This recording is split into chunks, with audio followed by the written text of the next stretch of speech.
parlé aussi, hein, le frein numéro un, on va dire que c'est souvent le coût, même si c'est parfois un frein un peu psychologique, comme on a déjà vu qu'en fait il y a moyen d'avoir à coût constant des cantines bio, mais c'est un frein qui est souvent là. Hein.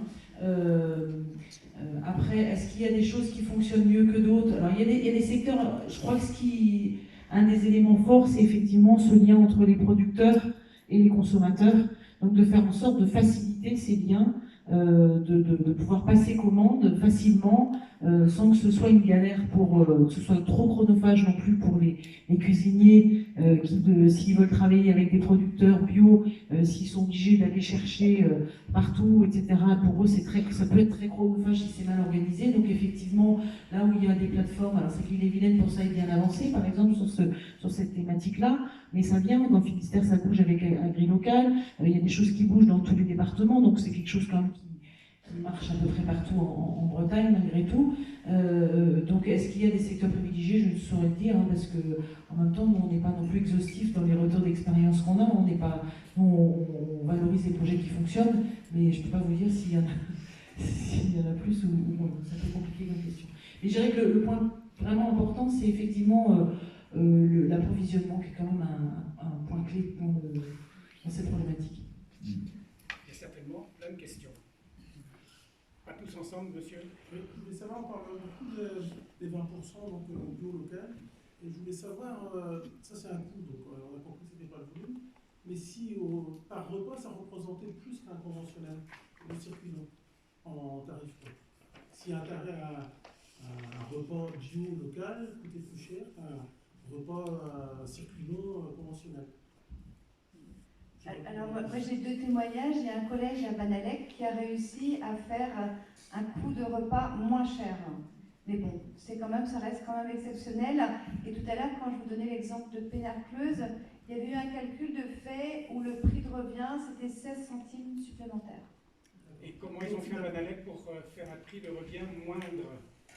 Eh ben, ils ont travaillé différemment, mais je pense que je vais plutôt laisser la parole à Florence pour voir par rapport à l'accompagnement qu'il y a eu sur ce collège. Ouais.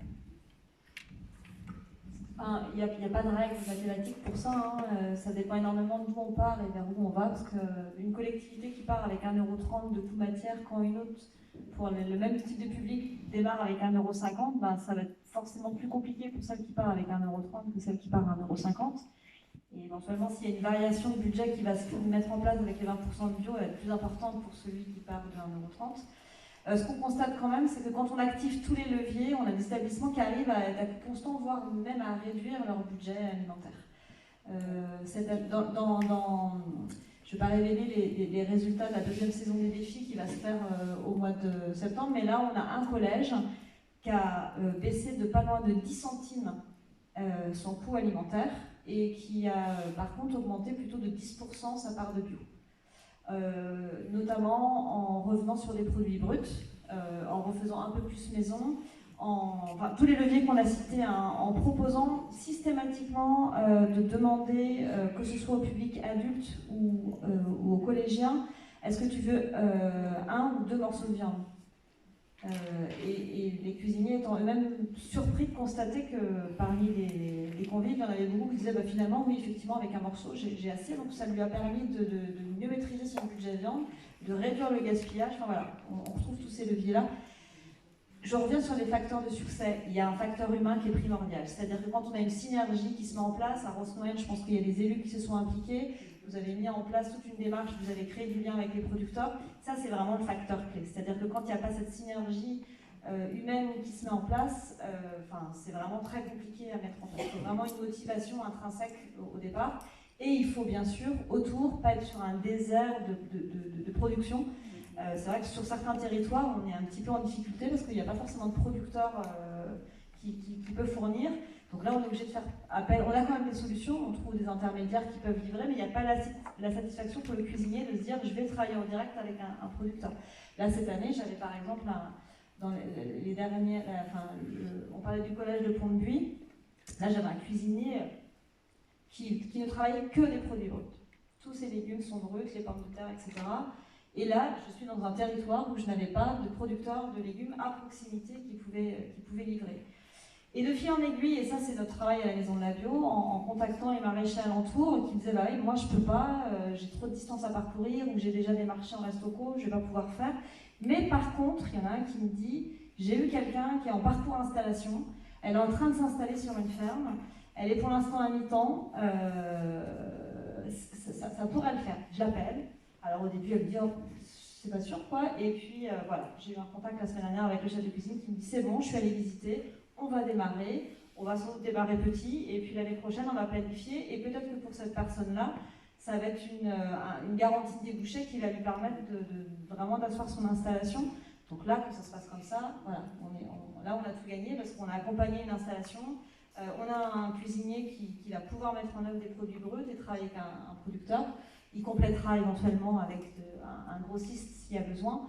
Mais voilà, c'est tout un cheminement, mais où l'humain est, voilà, est très important.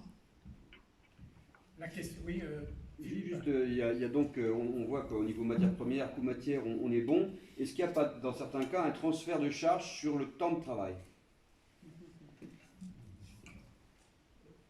Sylvie l'a dit tout à l'heure.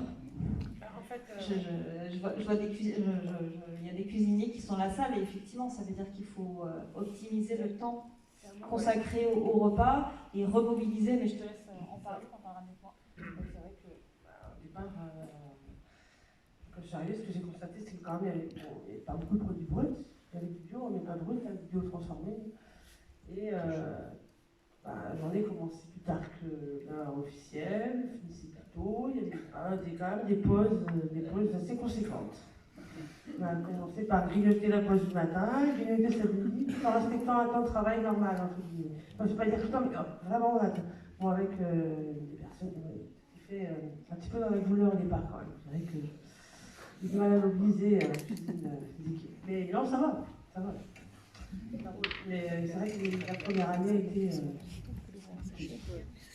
Mais non, ils sont contents parce qu'en fait, on a une réunion tout le vendredi, aujourd'hui on a une réunion, les feuilles d'observation dont je vous parlais tout à l'heure, on va regarder, c'est super, tout le monde est content, les enfants mettent des notes en fait de 1 à 5 sur la qualité du repas servi.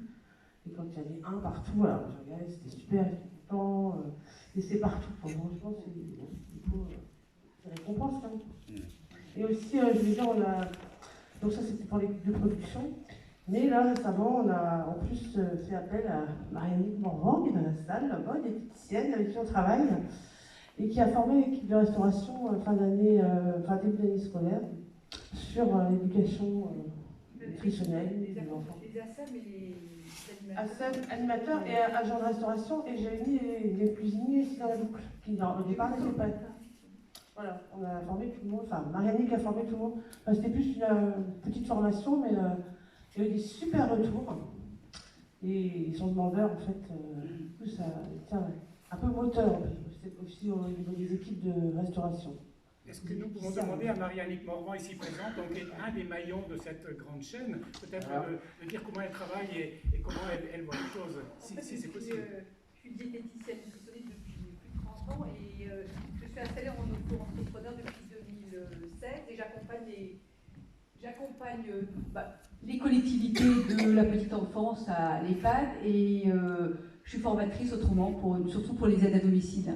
Donc après c'est le bouche à oreille, j'ai travaillé avec la restauration scolaire de Plubuffan, de Plomer dans le Pays Bigoudin, avec Landerneau, là je viens d'être contactée par la mairie de Landivisiau également. Donc soit c'est de la formation pour les agents, ou surtout de l'accompagnement à la mise en œuvre du GEM-RCN, c'est vrai qu'on n'en a pas parlé ici ce soir, c'était pas le sujet.